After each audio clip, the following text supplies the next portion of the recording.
Oke, indikator utama barang-barang yang semakin langka, ya.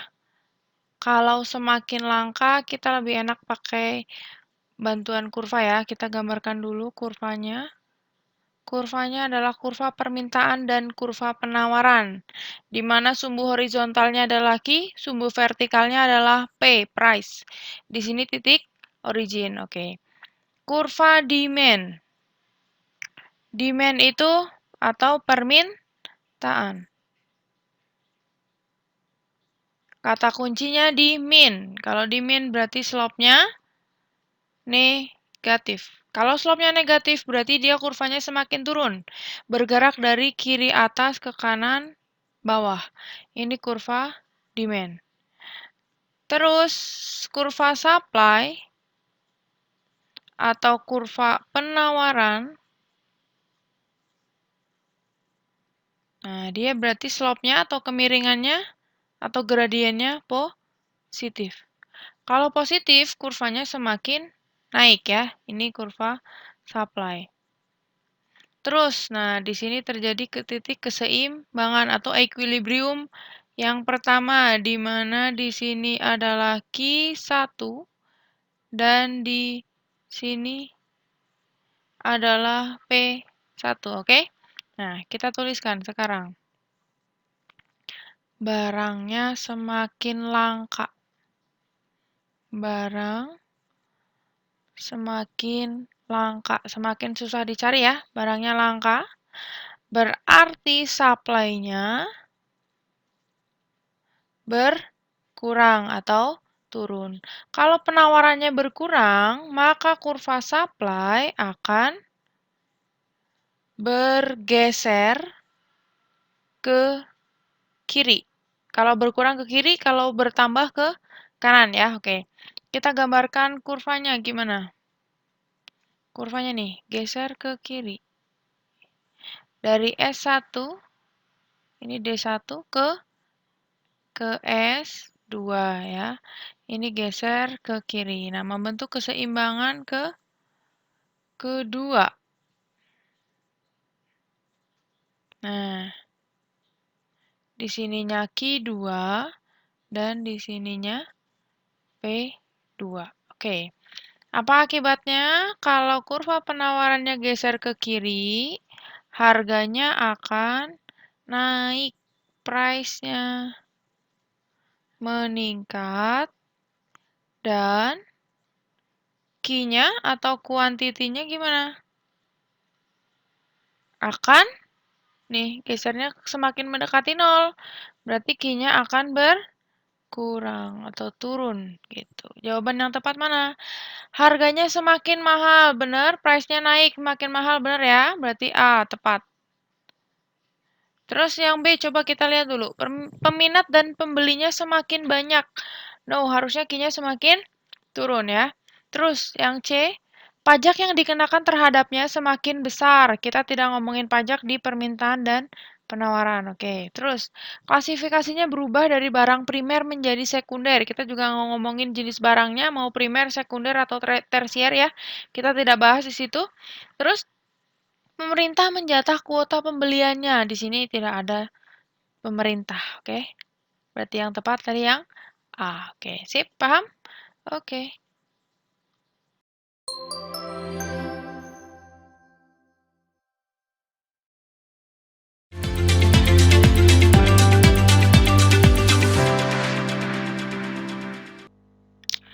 Oke, jika peningkatan permintaan suatu barang lebih besar ya dari peningkatan penawarannya. Oke, berarti di sini permintaan itu kan artinya bahasa Inggrisnya demand ya. Demand-nya naik dan supply-nya juga naik. Dan kenaikan ini lebih besar demand-nya.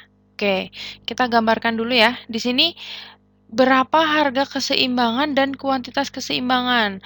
Pertanyaannya, sekarang keseimbangan itu apa sih? Keseimbangan. Tentunya keseimbangan ini terjadi di pasar ya. Kenapa di pasar harus seimbang? Emang di pasar ada siapa?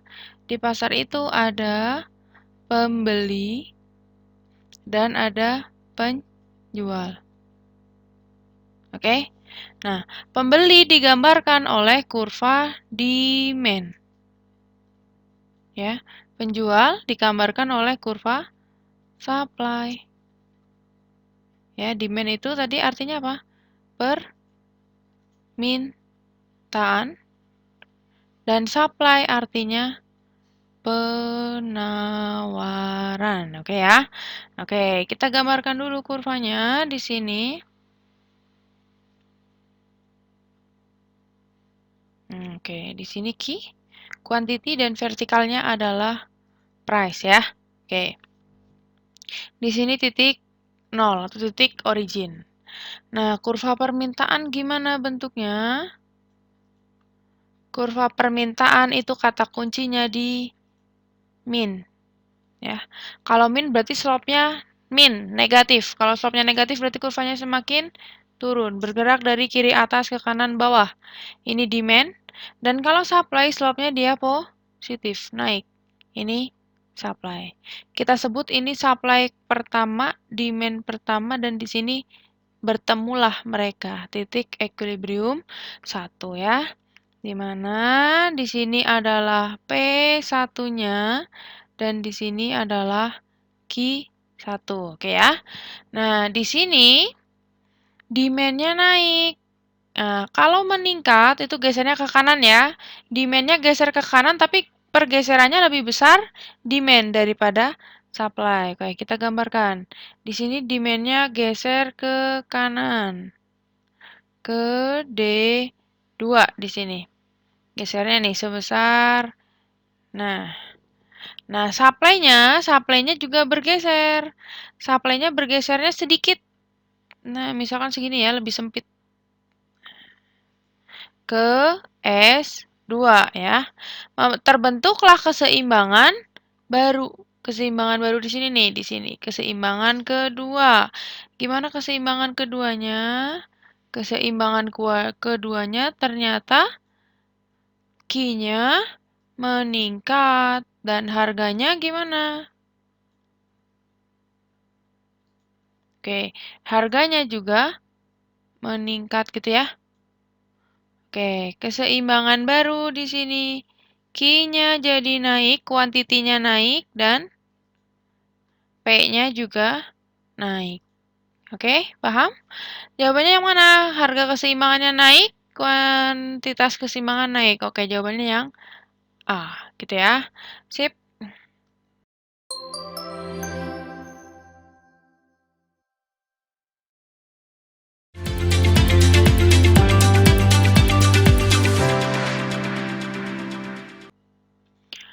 Susunlah berdasarkan angka elastisitas. Nah, mulai dari yang tertinggi, antara kebutuhan manusia sebagai berikut. Ada pakaian jadi, beras, dan telepon seluler. Susunan yang benar adalah, oke, sekarang pertanyaannya elastisitas. Apa itu elastisitas? Nah, elastisitas itu adalah tingkat kepekaan. Nah, atau kita mau lihat tingkat pengaruhnya tuh gimana? Seberapa ngaruh sih barang-barang ini terhadap harga gitu ya?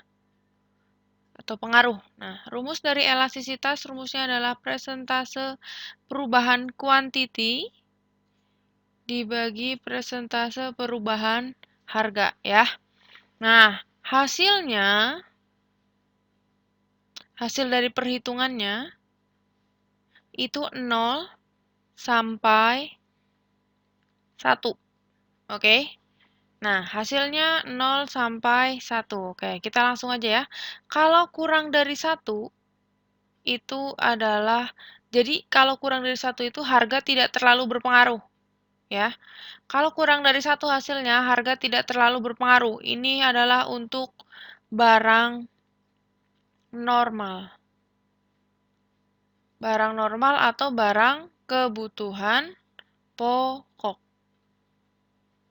Contohnya apa di sini? Contohnya ya kalau di sini contohnya adalah beras, ya kan? Oke. Nah, kalau yang elastisitasnya hasilnya lebih dari 1, ini adalah untuk barang mewah. Contohnya di sini adalah HP atau di sini ada telepon seluler dan pakaian jadi. Oke, kita tulis berarti yang pakaian jadi dulu ya. Pakaian jadi dan ada juga telepon seluler. Oke, jadi urutannya dari yang elastisitasnya paling tinggi apa? Ya berarti telepon seluler dulu. Telepon seluler tuh, terus yang kedua adalah pakaian jadi, dan yang ketiga adalah beras. Berarti urutannya apa dulu nih? Telepon seluler itu nomor 3, berarti 3. Terus pakaian jadi itu nomor 1, berarti 3, 1, dan terakhir 2 ya. Jawabannya yang B. Begitu? Oke.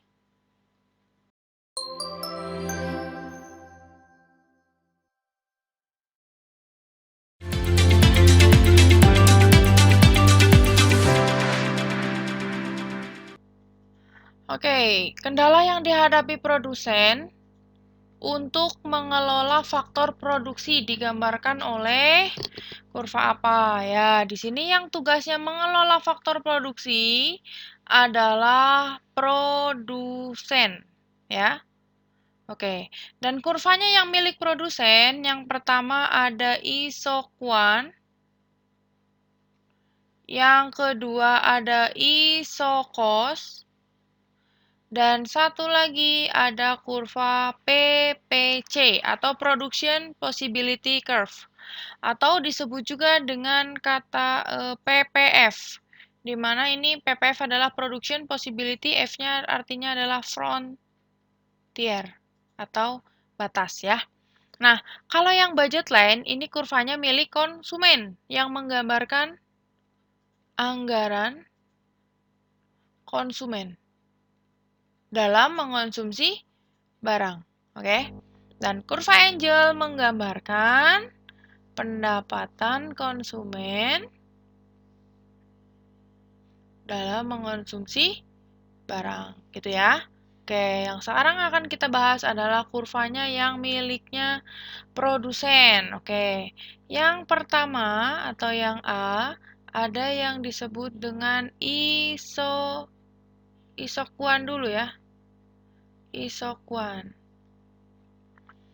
Isokuan itu berasal dari kata iso dan kuan, di mana kuan itu artinya jumlah barang atau output, jumlah output, atau bisa juga disebutnya dengan tingkat produksi, memproduksi berapa barang gitu ya. Oke, dan iso itu artinya adalah sama. Begitu. Nah, jadi isokuan adalah kurva yang menggambarkan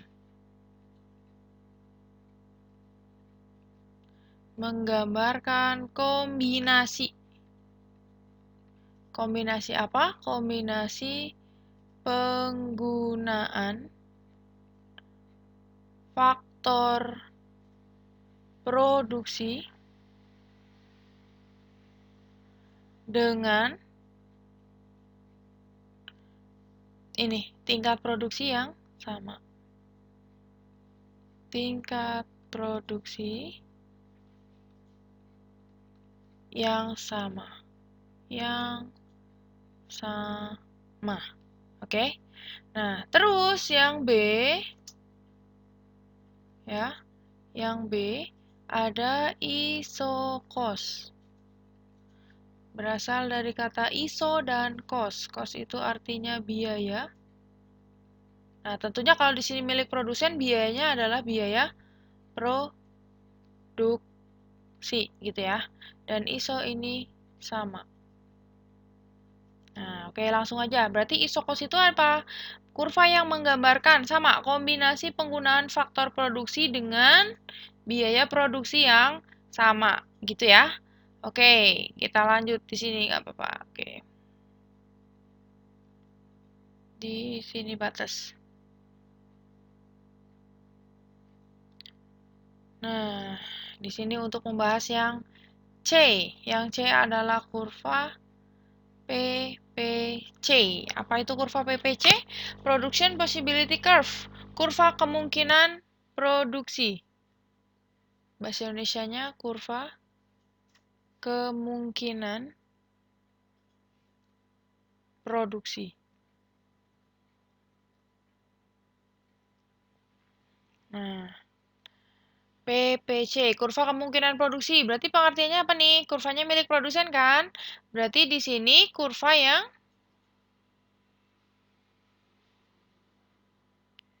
menggambarkan kombinasi penggunaan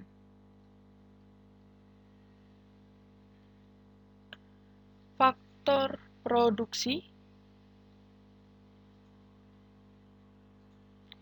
dengan, nah di sini kata kuncinya, sumber dayanya tertentu. Atau di sini bisa dikatakan sumber dayanya tetap, ya. Ini kendalanya, sumber dayanya tetap atau tertentu. Nah, di sini kombinasi-kombinasi yang terbaik. Kombinasi yang terbaik tuh kayak gimana dengan sumber dayanya yang tertentu, yang terbatas, yang tetap gitu ya. Nah, ini adalah kendala yang dihadapi oleh seorang produsen. Sumber dayanya tertentu yang digambarkan oleh kurva PPC atau kurva kemungkinan produksi ya. Jawabannya yang ini PPC adalah yang D ya. Oke, sip.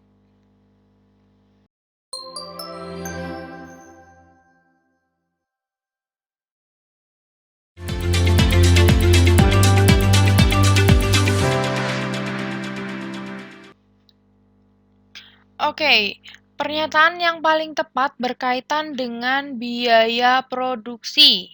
Oke, apa yang dimaksud dengan biaya produksi? Biaya produksi adalah biaya-biaya yang digunakan untuk memproduksi barang. Yang pertama, ada yang dinamakan dengan fixed cost. Apa itu fixed cost? Fixed cost adalah biaya yang fix. Biayanya tetap, ya. Kalau biayanya tetap, berarti di sini bisa berubah atau tidak. Berarti biayanya tidak bisa berubah. Tidak berubah ya. Oke, contohnya biaya apa? Contohnya adalah biaya untuk sewa tempat. Suatu tempat kalau udah disewa, mau dia dipakai untuk memproduksi barang 2 atau memproduksi barang 7 atau 7.000, 700, 7.000, atau misalkan tidak memproduksi sekalipun, tetap fixed cost.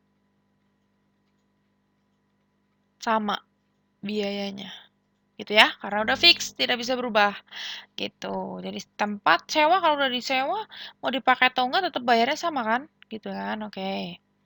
Terus, yang kedua, ada yang disebut dengan variable cost. Atau bahasa Indonesianya adalah biaya variabel. Ya, atau VC. Biaya variabel tuh gimana? Biaya variabel bisa berubah atau tidak? Nah, kebalikan dari fixed cost. Di sini biayanya yang berubah-ubah. Contohnya biaya untuk apa? Contohnya biaya untuk kok sewa tempat lagi? Biaya untuk bahan baku. Ya, untuk bahan baku. Misalkan nih, bikin baju satu, Q-nya sama dengan 1, butuh biaya untuk bahan baku, biaya variabelnya sebesar 50.000. Misalkan kita mau bikin bajunya lebih dari 1, atau Q-nya mau bikin 5 baju, otomatis variabel cost-nya juga harus lebih dari 50.000. Kan gitu ya. Jadi di sini kalau Q-nya mau lebih dari 1, sorry, aku hapus dulu. Nah, Q-nya mau lebih dari 1, otomatis VC-nya juga harus lebih dari 50.000 gitu kan. Terus, kalau misalnya kita nggak bikin baju, Q-nya sama dengan 0, kita harus beli bahan baku nggak? Nggak harus, maka VC-nya sama dengan 0 gitu ya. Oke, terus yang ketiga, ada yang disebut dengan total cost. Total cost bahasa Indonesianya apa? Bahasa Indonesianya adalah biaya total. Ya. Kalau biaya total, namanya total, pasti kan penjumlahan. Berarti TC pasti penjumlahan. Penjumlahan total biaya. Berarti biayanya ada apa? Ada fixed cost dan ada biaya variabel. Ada FC dan ada VC gitu. Oke? Terus, yang keempat, ada yang disebut dengan marginal cost atau biaya marginal, artinya tambahan. Biaya tambahan. Oke. Tambahan ya. Apa itu biaya tambahan? MC. MC. Kalau ada kata-kata marginal, rumusnya pasti delta dibagi delta. Delta apa? Oh, di sini cost ya, berarti total cost dibagi quantity. Oke? Nah, delta dibagi delta tuh sama aja turunan dari yang atas. Berarti TC aksen. MC sama dengan TC aksen. Terus berarti kalau TC tuh apa rumusnya? Selain FC ditambah VC, TC adalah lawannya turunan integral dari MC, gitu ya. Oke, MC turunan dari TC dan TC sama dengan integral dari MC. Turunan lawannya integral. Sip? Coba kita lanjut. Yang kelima. Yang kelima agak ke atas ya, nggak apa-apa ya. Oke. Ada yang disebut dengan average cost atau biaya rata-rata. Nah, ada 3 macam. Ada AC. AC itu disebut juga ATC. Average total cost sama aja ya. Dan ada juga, ini ada rata-rata total, ada juga rata-rata per biaya, yaitu average fixed cost dan average variable cost. Oke? Apa rumusnya? Kalau kita menghitung rata-rata, rata-rata nilai matematika di kelas A. Berarti rumusnya apa? Berarti jumlah nilai dibagi jumlah siswa kan gitu kan? Nah, sama kalau ini di sini rata-rata biaya, ya berarti total biaya atau total cost dibagi jumlah barang atau quantity. Pokoknya kalau ada rata-rata semuanya dibagi Q gitu ya. Apanya yang dibagi Q, tinggal ini rata-rata apa? Oh, rata-rata biaya tetap atau fixed cost. Ya berarti fixed cost-nya yang dibagi Q. Kalau rata-rata variabel, berarti variabel cost-nya yang dibagi Q, gitu ya. Nah, ini adalah istilah yang ada di biaya produksi. Oke, sekarang kita bahas kurvanya. Kurvanya tuh gimana ya? Kurvanya, oke, kita geser dulu ke atas. Sini, oh, nggak jelas ya, kurang tebel. Sip, sebentar. Gini. Terus di sini ada sumbu horizontalnya.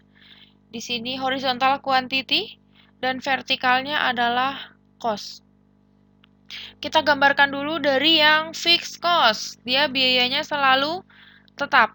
Biayanya selalu tetap. Gimana biayanya selalu tetap? Di sini memproduksi berapapun, cost-nya sama. Misal di sini cost-nya sebesar 50. Jadi memproduksi barang 1, cost-nya 50. Mau memproduksi 10, tetap cost-nya 50. Kan gitu. Nah, berarti bentuk kurvanya adalah lurus horizontal. Ini adalah fixed cost, oke? Terus, yang kedua adalah variable cost. Saat Q0, VC-nya sama dengan 0. Berarti di sini mulai dari sini kan? Nah, dari titik 0. Tapi kalau di sini lebih dari 1, VC-nya juga lebih dari 1. Berarti berbanding lurus. Kalau berbanding lurus, slope-nya adalah positif. Mulai dari 0, slope-nya positif. Naik ke atas di sini. Ini adalah variable cost, gitu ya. Perlu ditulis nggak ini? Rangkumannya ke sini tulis ya, nggak apa-apa ya. Di sini tadi FC berbentuk lurus horizontal. Gitu ya. Terus kalau VC dimulai dari titik origin atau titik 0. Dan VC ketika Q-nya naik, maka VC-nya juga akan naik. Dan ini slope-nya jadinya positif. Kalau slope-nya positif berarti semakin naik kurvanya gitu ya. Oke, terus yang ketiga ada total cost. Total cost. Tadi rumus total cost adalah FC plus VC, ya kan? Tapi saat Q sama dengan 0, maka TC sama dengan FC. Kenapa? Karena VC-nya kalau Q-nya 0, VC-nya 0 kan? Nih, di sini tadi Q-nya 0, VC-nya 0. Maka kalau Q-nya 0, TC-nya sama dengan FC karena FC tetap ada biayanya. Maka kalau di sini Q-nya 0, TC-nya sama dengan FC, berarti mulainya nanti dari sini. Gitu. Dan jika atau saat Q-nya naik, maka TC-nya naik atau turun? TC-nya juga akan naik karena TC itu hasil penjumlahannya gitu ya. Maka di sini positif, naik ke sana. Ini adalah TC. Ya, ini harusnya sejajar ya. Ini coba kita benerin dulu. Hard.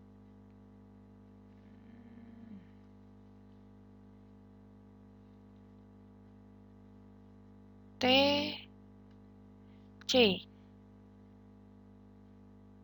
Lumayan lah ya, TC gitu. Terus ada marginal cost. Ini marginal cost nanti dulu terakhir ya. Punya kurva yang bentuknya linear tuh ada 3. Ada fixed cost, variable cost, dan total cost. Terus kalau average dan marginal ini bentuk kurvanya adalah parabola. Gitu ya. Parabola tuh melengkung. Nah, kita dari yang ini dulu ya, yang punya ciri khas ada AFC. AFC itu rumusnya adalah FC dibagi Q, kan gitu. FC-nya tuh selalu tetap kan? Misal 10 dibagi 1 hasilnya 10. Kalau Q-nya naik, 10 jadi, misal Q-nya jadi 3. Hasilnya 3,3. Oh, naik lagi. 10 dibagi 4, 2,5. 10 dibagi 5, hasilnya 2. Nah, berarti kesimpulannya apa? Kesimpulannya, jika Q-nya naik, maka AFC-nya akan turun. Nah, ini berbanding terbalik, berarti slope-nya adalah negatif gitu ya. Slope-nya negatif berarti dari kiri atas ke kanan bawah. Tapi ini melengkung ya, ini bukan lurus ya. Tapi ini melengkung sampai dia akhirnya nanti berhimpit dengan kurva Q. Kalau udah turunnya sampai ke Q, dia akan berhimpit gini. Jadi nggak bisa turun ke bawah tuh nggak bisa.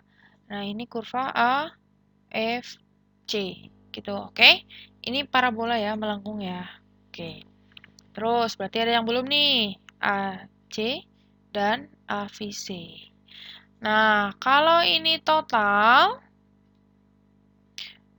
tadi kan kalau TC itu penjumlahan dari FC plus VC ya. Berarti kalau di sini, sorry.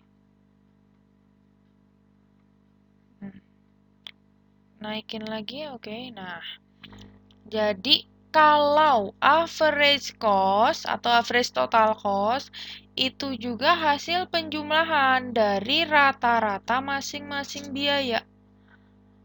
A, B, C gitu ya. Maka kalau tadi di sini AVC-nya semakin turun, berarti karena ini penjumlahan, hasil penjumlahan dari rata-rata masing-masing biaya, otomatis AC-nya akan lebih besar daripada AVC. Oke, kita gambarkan sembarang. Ini AC dan AVC itu bisa naik, bisa juga turun. Kita gambarkan, ini bentuknya huruf U.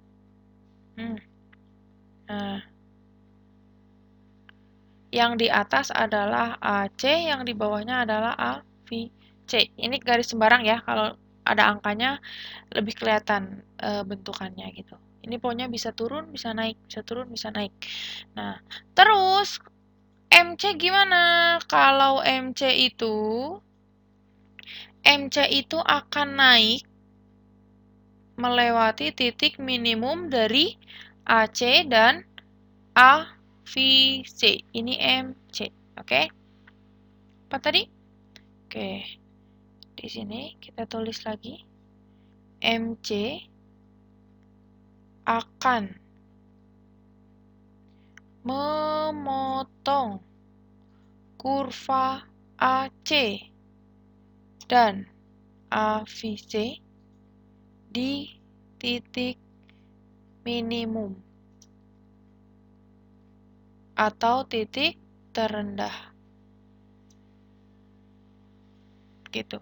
Di sini ini misal titik terendahnya dari AC, ini misalkan titik terendah dari AVC. MC itu akan naik melewati titik minimum ini. Gitu ya, oke? Berarti saat MC naik, AC dan AVC juga naik, oke? Ini adalah penjelasan tentang biaya produksi. Kita lihat yang paling tepat. Yang A, dalam jangka panjang, semua biaya akan menjadi variabel. Tidak, karena biaya tetap ada, gitu ya. Terus, kurva AFC berbentuk horizontal. Salah ya, yang harusnya horizontal adalah fixed cost. Nih, horizontal fixed cost. Terus, kurva AC dan AVC berbentuk huruf U, benar ya? U. Dan memotong kurva MC di titik minimum MC. Hai. Harusnya di titik minimum AC dan AVC. Berarti ini salah. Gitu, oke? Terus, kurva TC selalu berbentuk linear. Linear tuh lurus garis ya. Dan dimulai dari besarnya FC. Benar? Benar, ini mulainya dari FC. Dia naik linear gitu, oke? Berarti yang tepat jawabannya adalah yang D. Terus, di sini yang E gimana? TC sama dengan TFC ditambah TVC ditambah MC. Nah, ini harusnya nggak ada MC, baru benar ya. Berarti yang tepat adalah yang D, gitu. Sip. Oke.